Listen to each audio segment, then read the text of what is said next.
14 نوامبر سال 2022 ساعت 9:07 دقیقه به وقت تاجیکستان در حدود ولایت سوغد تاجیکستان، ولایت بادکند قرقیزستان و چند ولایت با سوغد همسایه ازبکستان زمین لرزه رخ داده.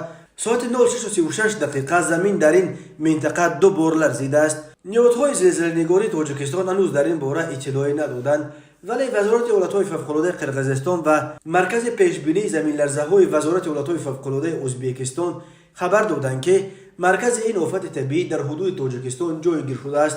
خوشبختانه درباره یگان قربانی یا ویرانی بر اثر این آفت گزارش نشده است. زلزله‌نگاران ازبکستان خبر دادند که شدت زمین لرزه در مرکزش طبق جدول ریختر 3.8 بال را تشکیل داده. در حدود ازبکستان زمین با شدت 2 یا 3 بال لرزیده است. در همین حال وزارت حالتهای فوق‌العاده قرقیزستان خبر داد که شدت زمین لرزه در ولایت بادکند 3.5 بال را تشکیل داده. ساعت 7:36 دقیقه به وقت محلی در این منطقه زمین لرزه تکراری رخ داده است. شدت زمین لرزه در دهه‌های اقصو و کمون نویه لیلک 3 بال و در دهه‌های ژنیش، اسکرا، اندرک و در شهر رزاقف تقریبا 2.5 بال را تشکیل داده است. تاجیکستان در یک منطقه زلزله‌خیز قاره آسیا جاگیر شده.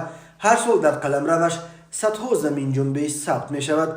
یادآور می شویم دوم یولی سال 2021 بر اثر زمین لرزه در وادی رشت 5 ساکن نویه تاجیک‌آباد به هلاکت رسیده. در این نویه و نویه رشت بیش از 200 خانه خراب شدند.